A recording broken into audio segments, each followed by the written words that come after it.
Hello friends, कैसे हैं आप सब। आशा करते हैं आप लोग अच्छे होंगे और मन अप्लाई कर रहे होंगे।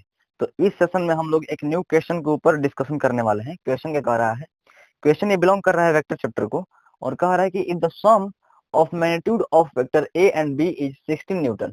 ठीक है, magnitude of resultant of vector A and B is 8 newton when resultant is perpendicular to the vector A, find magnitude of vector A and B. मतलब कि जो वेक्टर ए और वेक्टर बी जो है, ये दो वेक्टर लिए गए हैं, तो इनका मैग्नीट्यूड का जो सम है वो कितना है, 60 न्यूटन है। ठीक है, तो magnitude of resultant of vector A and B is 8 newton. तो कह रहा है कि जो वेक्टर ए और वेक्टर बी का जो हमारा होगा रिजल्टेंट वेक्टर, उसका जो मैग्नीट्यूड है वो कितना दिया गया है हमें, 8 न्यूटन।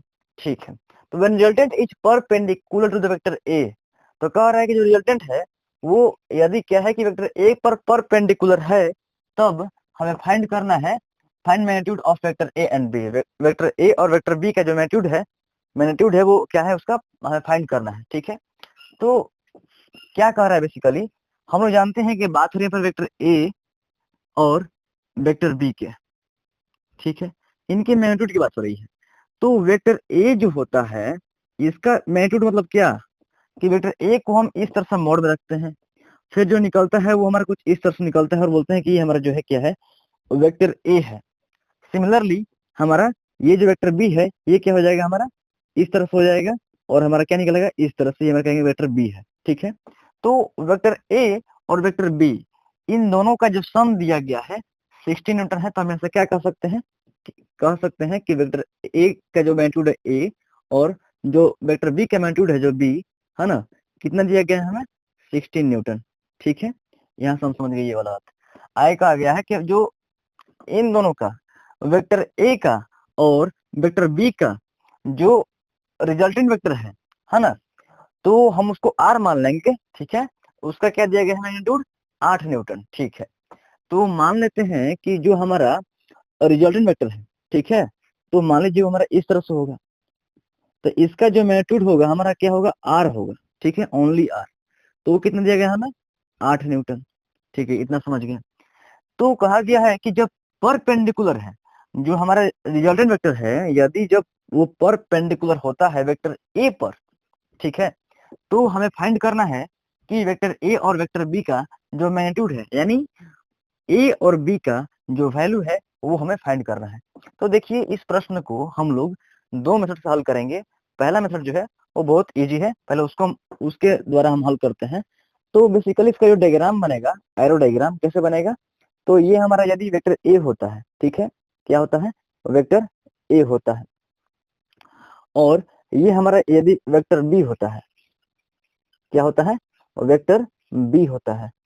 तो हमारा ये जो होगा, ये जो इस तरह से होगा, ये हमारा क्या कहलाएगा, ये हमारा कहलाएगा resultant vector of vector A and B. ठीक है, ये हमारा क्या कहलाएगा, resultant vector of vector A and B.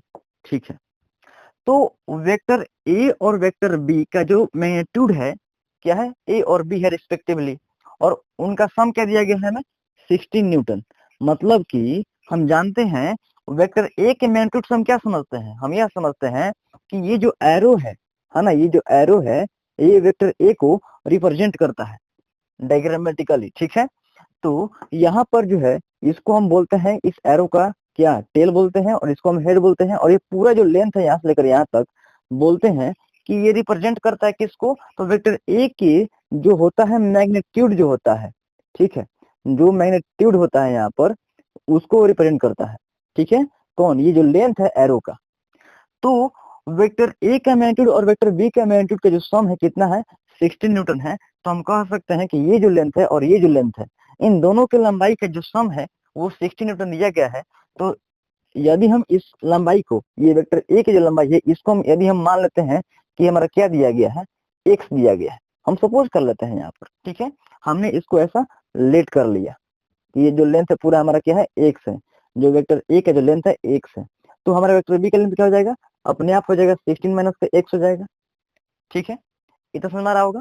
ठीक है, तो फिर बोला गया है यहाँ पर कि जो रिजल्टेंट वेक्टर है वो परपेंडिकुलर है टू द वेक्टर ए के।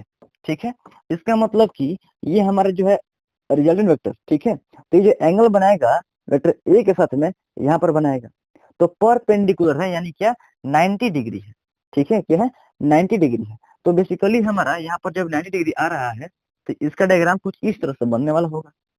यदि जो इसका एक्चुअल डायग्राम बनेगा, पूरा डाटा को एनालिसिस करने के बाद में समझे हम लोग क्या, कि जो बनेगा एक्चुअल डायग्राम, यदि हम बोलते हैं ये हमारा वेक्टर ए है, ठीक है, और जो रिजल्टेंट वेक्टर है ए और बी का, वो क्या है कि वेक्टर ए पर परपेंडिकुलर है, ठीक है, ए पर परपेंडिकुलर है, लेकिन ये हमारा वेक्टर ए है, तो हमारा वेक्टर बी इस तरह से होना पड़ेगा, ठीक है, इस तरह से हमारा वेक्टर बी को होना पड़ेगा, तभी ना हमारा क्या होगा कि जो हमारा रिजल्टेंट वेक्टर होगा वो परपेंडिकुलर हो जाएगा वेक्टर ए पर, यहाँ पर हमारा 90 डिग्री बनेगा एंगल, ठीक है।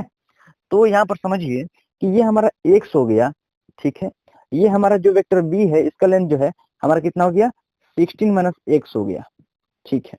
तो ये हमारा क्या हो जाएगा, ये हमें दिया गया है कि जो रिजल्टेंट वेक्टर है उसका मैग्नीट्यूड कितना दिया गया है, हमें 8 न्यूटन दिया गया है, मतलब कि हमारा पूरा लेंथ जो है 8 हो गया। अब क्या करना है, अब कुछ नहीं करना है, पाइथागोरस थ्योरम लगाएंगे, कहेंगे क्या, हम कहेंगे ये कि 16 माइनस एक्स का होल स्क्वायर जो है क्या होगा 8 का स्क्वायर प्लस एक्स का स्क्वायर के बराबर होगा, ठीक है। अभी क्या हो जाएगा इधर 16 का स्क्वायर कितना होता है 256 प्लस एक्स स्क्वायर, ठीक है, फिर माइनस का 2ab यानी कितना हो जाएगा 32x हो गया। इधर जो है 8 का स्क्वायर 64 हो गया, और एक्स का स्क्वायर वैसे ही रहने वाला है एक्स का एक्स स्क्वायर, इधर में प्लस में एक्स स्क्वायर है, और इक्वल के साइन के इधर में भी प्लस में एक्स स्क्वायर है, तो ये दोनों कैंसिल हो गया, ठीक है। अब यहाँ समझिएगा कि जो 256 है इसमें से हमें 64 इधर जो प्लस में है इसको हम क्या कर सकते हैं, इस तरह लिख सकते हैं 256 माइनस 64 इज इक्वल टू, और जो इधर में माइनस का 32 एक्स है, जब इक्वल के साइन के जाएगा उधर राइट में तो क्या हो जाएगा 32x हो जाएगा, ठीक है। अब 256 में से हम क्या करेंगे 64 को माइनस करेंगे, तो इधर 2 हो गया, ये 15 हुआ तो ये 9 हो गया, और ये 192 हो गया, ठीक है। तो 192 और जो 32 है ये आ जाएगा इधर डिवीजन में, इज इक्वल टू एक्स हो जाएगा, तो कितना हो जाएगा 2 छक्के 12, ठीक है। तो जब हम 32 गुणे 6 करेंगे तो 6 दूनी 12 में 1 18 1 19, ठीक है। तो कह सकते हैं कि इससे ये कितना होने कैसे हो गया 6 बार में, तो मतलब कह सकते हैं हम लोग क्या, हम लोग कह सकते हैं कि हमारा x का वैल्यू कितना आ गया, हमारा x इज इक्वल टू 6 आ गया, ठीक है। तो जब हमारा x मतलब कि वेक्टर a का जो लेंथ है वो 6 आ गया, तो वेक्टर b का लेंथ कितना हो गया 16 माइनस 6 दैट इज 10, ठीक है। तो यहाँ से हमने क्या फाइंड कर लिया कि जो a है उसका मैग्नीट्यूड जो है क्या आ गया हमारे पास 6 आया, और जो b है इसका मैग्नीट्यूड हमारा 10 आया। तो ये हमारा बेसिकली पाइथागोरस थ्योरम से एकदम सिंपली वे से ये हमारा जो है कि यहाँ पर सॉल्व हो गया। लेकिन जो सेकेंड मेथड है उससे हम क्या करेंगे कि इस पूरा क्वेश्चन को एक कहेंगे कि बेसिक जो इसमें जो यहाँ पर ट्रायंगल लॉ में जो भी हमारे पास फॉर्मूलाज होते हैं उनके माध्यम से इनको हम थिंकिंग द्वारा इसको हम सॉल्व करेंगे, ठीक है। तो इसको हम यहाँ पर इरेज कर देते हैं। अब उससे क्या होगा कि जब सेकेंड मेथड से हम इस क्वेश्चन को हल करेंगे ना, तो बेसिकली उससे हम इस टाइप के और भी क्वेश्चंस आएंगे जो मान लीजिए कि पाइथागोरस थ्योरम से नहीं होंगे हल, ठीक है ना, तो वो उस मेथड से जरूर हल हो जाएंगे। तो करते हैं हम लोग उस मेथड से अब। तो ध्यान दीजिएगा यहाँ पर कि हम क्या करेंगे अब इसको, कि हमें क्या दिया गया था जैसे दिया गया था वैसे ही डट रहेगा अभी भी, बस यहाँ पर अब हम एक्स और 16 माइनस एक्स नहीं मानेंगे ये सब, ठीक है। अब हम ये इस तरह से नहीं मानने वाले हैं, ठीक है। तो इसको भी मिटा देते हैं, इसको नहीं रहने देते हैं, कोई दिक्कत नहीं, ये मिटा देते हैं ये वाला, और यही मिटा देते हैं। ये हमारा रिजल्ट आया था फर्स्ट मेथड से, सेकेंड मेथड से भी हमारा यही रिजल्ट आने वाला है, देखिएगा।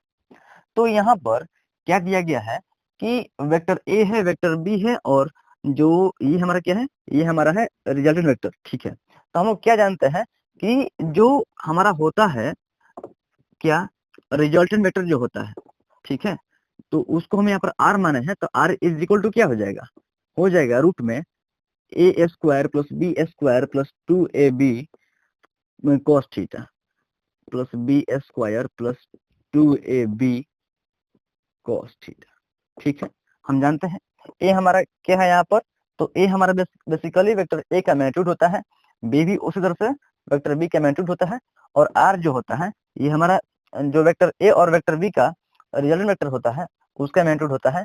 और जो यहाँ पर थीटा है बेसिकली कॉस थीटा, थीटा किसके लिए है, तो थीटा जो है यहाँ पर क्या होता है कि वेक्टर ए है ना और वेक्टर बी इन दोनों के बिटवीन जो हमारा एंगल बनता है ना, जो एंगल बनता है वो हमारा थीटा होता है। अब बात हुई कि एंगल कहाँ बनेगा, तो देखिए यहाँ पर यदि हम लेते हैं यहाँ पर, तो ये हमारा क्या है कि ये हमारा वेक्टर ए है और ये हमारा क्या है वेक्टर बी है, ठीक है। तो आप लोग कोई कहेंगे आप लोगों में से कि हमारा ये एंगल बन रहा है वेक्टर ए और बी के बीच में, तो नहीं, ये गलत है, ये हमारा एंगल नहीं बन रहा है।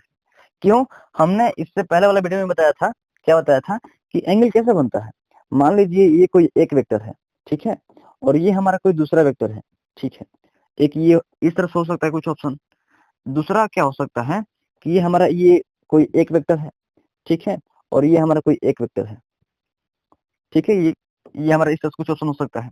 तीसरा क्या हो सकता है कि मान लीजिए कि कोई वेक्टर इस तरह से है ए और ये कोई दूसरा वेक्टर है, ठीक है। तो यहाँ पर क्या हुआ है, यदि हम इसको हर पहले वाले को ए मान लेते हैं, वेक्टर ए मान लेते हैं पहले वाले को, और दूसरे वाले को मान लेते हैं कि क्या है हमारे पास वेक्टर बी है। अब समझिएगा यहाँ पर कि वेक्टर ए का ये हमारा क्या हो गया, टेल हो गया, ये हेड हो गया, ये हमारा वेक्टर बी का ये टेल हो गया यहाँ पर, जो कि वेक्टर ए के हेड से मीट कर रहा है, ठीक है। और ये क्या हो गया, इसका हेड हो गया वेक्टर बी का, ठीक है। तो यहाँ पर क्या हुआ कि वेक्टर ए के जो हेड है वेक्टर बी के टेल से मीट कर रहा है, तो यहाँ पर एंगल नहीं बनेगा। यहाँ पर एंगल जो है वेक्टर ए और वेक्टर बी के बिटवीन एंगल मतलब ये नहीं बनेगा, ये जो समझ रहे हैं ये नहीं बनेगा, ठीक है। यहाँ पर बनेगा, इस केस में भी बनेगा और इस केस में भी बनेगा, यहाँ पर नहीं बनने वाला है। यहाँ पर इसलिए बनने वाला है क्योंकि यहाँ पर वेक्टर ए और वेक्टर बी दोनों के जो हेड है आपस में मीट किए हैं, तो यहाँ पर एंगल बनेगा। उसी तरह से यहाँ पर जो दोनों के जो टेल है आपस में मीट कर रहे हैं यहाँ पर एक पॉइंट पर, तो यहाँ पर एंगल बनेगा। उसी तरह से यहाँ पर समझिए कि यहाँ पर वेक्टर ए जो है इसका ये हेड है और वेक्टर बी का ये टेल है यहाँ पर, जो कि आपस में मीट कर रहे हैं, तो यहाँ पर एंगल नहीं बनेगा। तो एंगल बनेगा किससे, तो एंगल देखिए यहाँ पर इस तरह से बनेगा। हम लोग जानते हैं किसके बारे में, तो जो पैरेललिंग शिफ्टिंग करते हैं, ठीक है, पैरेलल शिफ्टिंग ऑफ वेक्टर्स,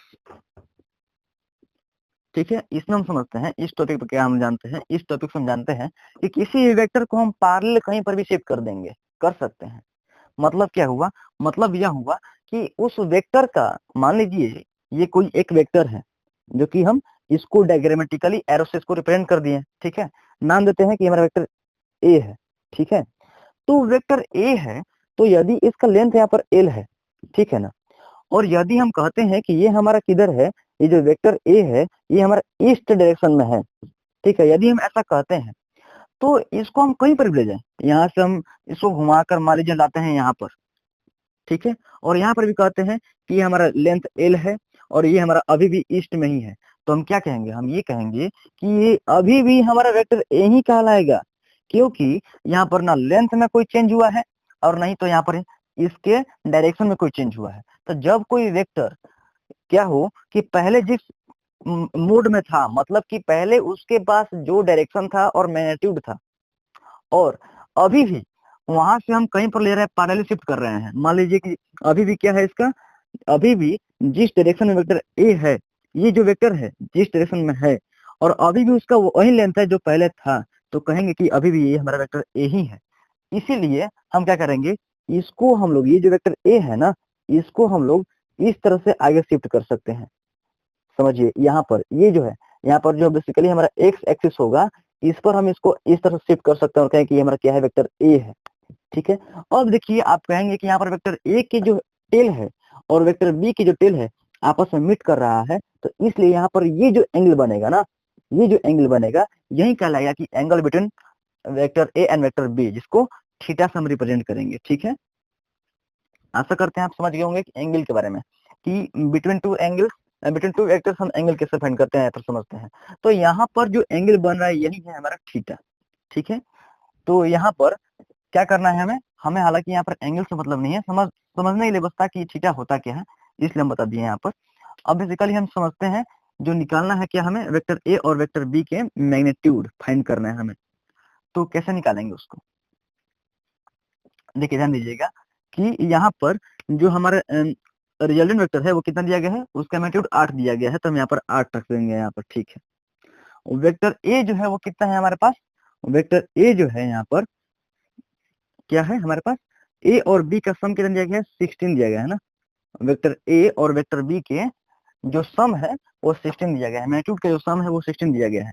तो यहाँ से हम क्या समझते हैं, यहाँ से हम यह समझते हैं कि vector A square plus vector B square plus 2ab cos theta है, ठीक है, ठीक है, यहाँ तो समझ में आ गया।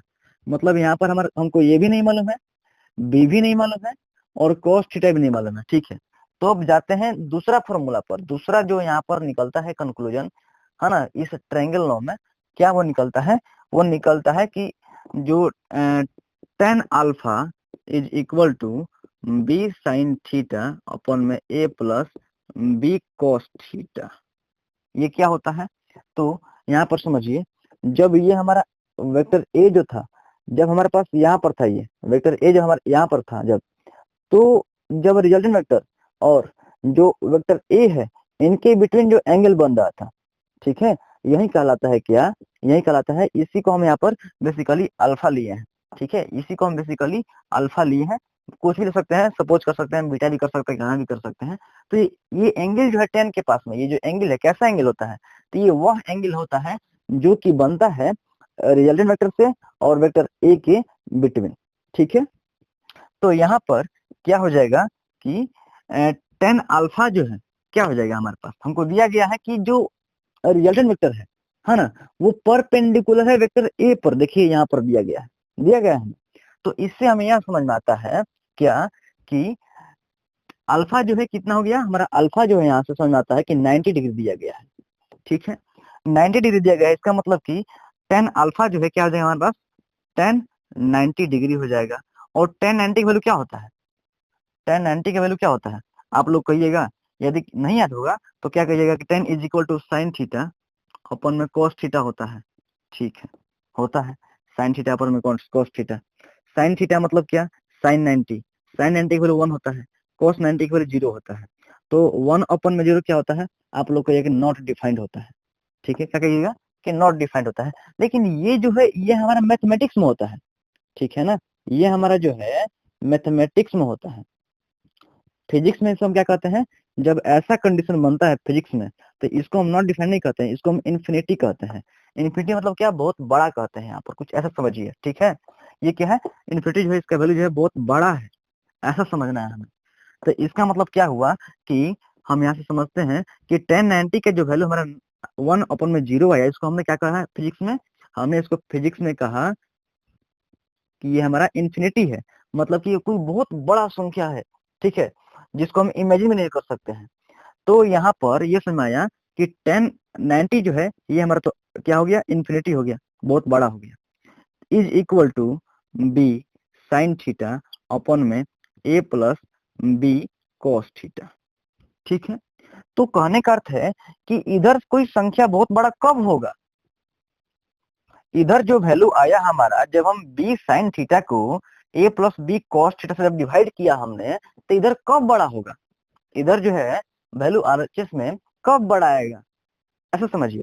मान लीजिए हम यहाँ पर लेते हैं कुछ संख्या, मान लीजिए इस तरह से 25 ले लिया हमने और 75 ले लिया हमने, इधर डिवाइड किया 5 से, इधर डिवाइड किया हमने 5 ही से, ठीक है। तो यहाँ पर देखिए, यहाँ पर क्या आएगा, इसका रिजल्ट जो यहाँ पर आने वाला है 25 अपन में 5 क्या आएगा, 5 आएगा। और इधर क्या आएगा हमारा, यहाँ पर जो आएगा 75 अपन में 5 क्या आएगा, 15 आएगा ना, ठीक है। तो यहाँ पर क्या हुआ, यहाँ पर देखते हैं क्या हम कि ऊपर के अपेक्षा नीचे के जो वैल्यू है यहाँ पर क्या है, इसमें समझिए और इसमें समझिए। तो कहिएगा, आप ये कहिएगा कि यहाँ पर जो है ना, यहाँ पर जो है ऊपर के अपेक्षा नीचे की जो वैल्यू है छोटा है, छोटा है, कम है ना। तो जब देख रहे हैं कि जो वैल्यू कम है ऊपर का अपेक्षा ज्यादा, यहाँ पर 25 अपन में 5 है, यहाँ पर रेशियो क्या बनेगा हमारे पास, 5 अपन में 1 का रेशियो बनेगा, यहाँ पर 15 अपन में 1 का रेशियो बनेगा।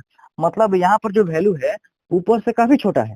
तो जब वैल्यू ऊपर वाला वैल्यू से काफी छोटा होता है तो क्या आता है, हमारा जो रिजल्ट आता है वो मैक्सिमम आता है, मतलब कि अधिक आता है। ठीक है, वही क्या होता है, जब कम होता है नीचे का वैल्यू तो हमारा जो आता है रिजल्ट वो क्या आता है, मिनिमम मतलब कम आता है। ऐसे भी समझ सकते हैं आप लोग इसको। मान लीजिए कि इधर रखते हैं हम क्या रखते हैं, इधर रखते हैं हम, मान लीजिए 7 5 2 3, ठीक है, 0 नहीं, यहाँ पर रखते हैं 3। अब इसको हम यदि हम भाग करते हैं इधर, मान लीजिए कि कितना हो गया यहाँ पर, 3 2 5 10 17 हो जा रहा है ना, 17 1 18, तो 4 रखते हैं यहाँ पर, ठीक है। तो जब ये 4 रखते हैं इधर तब समझिए इसको, जब इसको हम भाग करेंगे 3 से, किससे, इसको जब भाग करेंगे 3 से तो कितना आएगा, आपको आइएगा 3 दूनी 6, 3 5 15 और 3 8 24, इतना आया, तो इतना आया, ठीक है। लेकिन यदि हम इसको भाग 3 से ना करें, 1 से करें तो कितना आएगा, आपको आइएगा 7 5 2 4।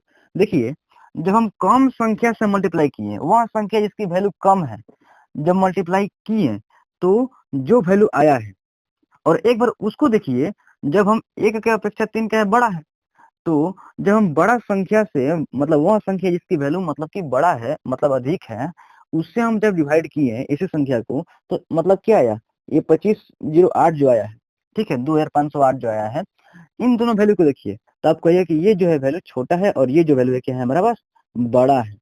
तो ये बड़ा आया है और ये हमारा वैल्यू क्या है, छोटा आया है। तो बड़ा कब आया है, जब हम डिवाइड किए हैं अधिक छोटा वैल्यू से। यहाँ पर छोटा कब आया है, जब हम इसको डिवाइड किए हैं इसके अपेक्षा बड़ा वैल्यू से, ठीक है। तो वही कहने का अर्थ है कि यहाँ पर इन्फिनिटी मतलब कि अधिक से अधिक बड़ा संख्या कब हो सकता है, जब इधर जो हमारा डिनोमिनेटर में जो वैल्यू है वो अधिक से अधिक छोटा हो, तभी हमारा यहाँ पर अधिक से अधिक बड़ा संख्या आएगा, ठीक है। तो इससे क्या समझते हैं, इससे हम ये समझते हैं कि नीचे या तो 0 हो जाए, या तो ऐसा हो जाए कि 0 के काफी नियर हो जाए, नजदीक हो जाए, ठीक है। तो यहाँ पर क्या हो जाएगा, ऐसे भी समझ सकते हैं, यहाँ पर कुछ इस तरह संख्या हो जाए, 0.00000, ऐसे लाखों करोड़ संख्या जीरो देके कंपेरिजन 1 दे दीजिए आप, ठीक है, या फिर कुछ भी दे दीजिए, तो ये तो बहुत छोटा वैल्यू हो गया। तो जब छोटा वैल्यू हो गया तब क्या होगा, इधर हमारा उतना ही अधिक वैल्यू रिजल्ट हमारा इधर आने वाला है। तो इससे यहाँ समझते हैं हम क्या, तो यहाँ पर फिक्स हम क्या मान लेते हैं, यहाँ पर जब ये बहुत छोटा लेना होता है हमें, तो इसको हम क्या मान लेते हैं कि इसको हम सपोज कर लेते हैं कि 0 ही है, ठीक है। इसको हम मान लेते हैं कि क्या है, हमारे पास 0 ही है। तो a plus B cos theta is equal to 0। यहाँ पर समझिए, ये जो है इस मेथड में कंसेप्ट है, इस कंसेप्ट को यदि आप समझ जाते हैं तो फिर ये मेथड जो है आप बेसिकली एकदम पूरी तरह समझ जाएंगे, ठीक है। हमने भी यहाँ पर पूरी तरह समझाने की कोशिश किया है कि कैसे ये हुआ है। अब देखिए यहाँ पर, तो यहाँ से आप एक इस पर ध्यान दीजिएगा, और यहाँ पर जो हमने पहले देखा था इस पर ध्यान दीजिएगा, ठीक है। इन दोनों पर ध्यान दीजिएगा, और बस इन्हीं दोनों के माध्यम से हम जो है ए और बी दोनों का जो मैग्नीट्यूड जो होगा, है ना, हम लोग निकाल लेंगे। अब कैसे निकालेंगे, तो जो जो दिया गया है हमें वैल्यू जो मालूम है उसको हम पुट करते जाएंगे और निकाल लेंगे।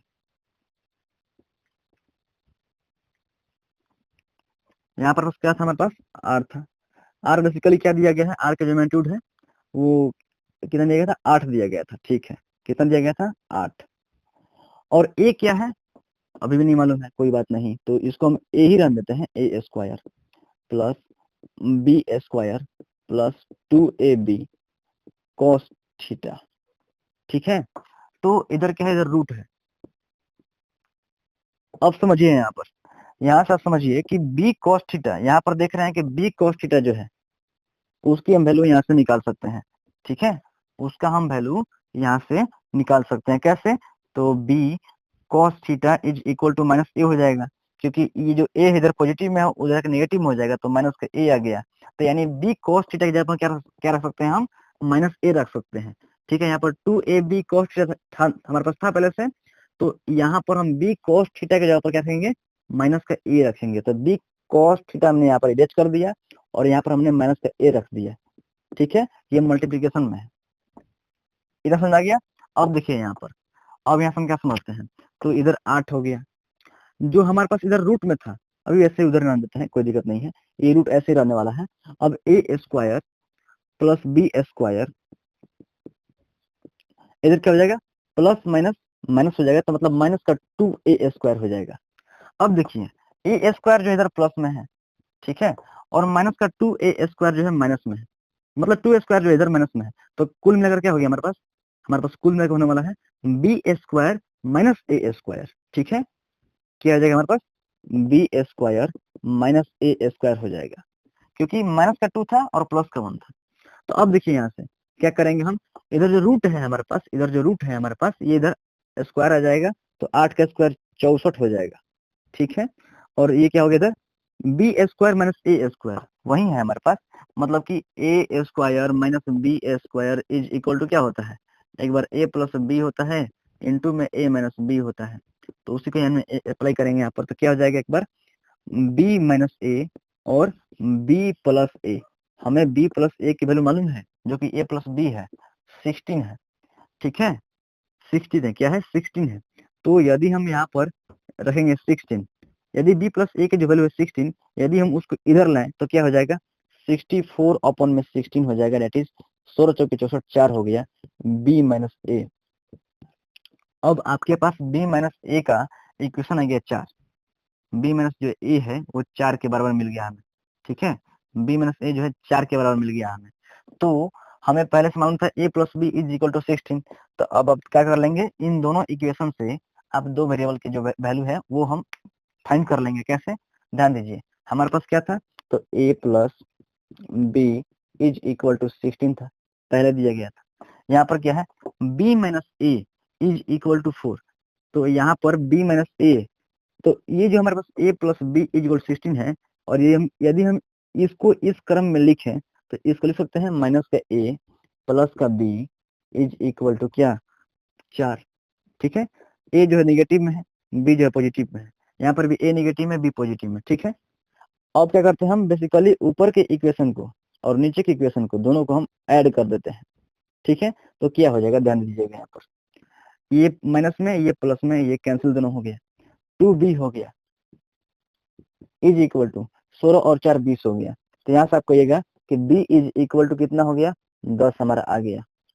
ठीक है, b इज इक्वल टू 10 आ गया, तो यदि b 10 आ गया तो a कितना आ जाएगा, किसी भी एक इक्वेशन में b का वैल्यू पटाइए। तो यदि हम a प्लस बी हमें दिया गया था 16, तो यहाँ पर b 10 हो गया, तो a इज इक्वल टू कितना हो गया, 10 को जाकर माइनस हो जाएगा, तो a इज इक्वल टू 6 आ गया। देखिए वही वैल्यू आया है b 10 और a 6 जो हमारे पास पहले आया हुआ था। ठीक है, तो इस तरह से ये सेकेंड मेथड से भी हमने क्या कर लिया, यहाँ पर इस प्रश्न को हल कर लिया। बेसिकली सेकेंड मेथड का पर्पस क्या था, यही पर्पस था कि बेसिकली इस कॉन्सेप्ट को थोड़ा सा और अंदर जाकर हम लोग समझें और जाने, और इस पर मान लीजिए फिर कोई घुमा फिरा क्वेश्चन यदि आता है तो उसको हम लोग इस मेथड से जरूर हल कर पाएंगे, डील कर पाएंगे। ठीक है, तो best of luck, thank you. आशा करते हैं आप लोग समझ में आया होगा। कमेंट सेक्शन में जरूर बताइएगा कैसा लगा आप लोगों को।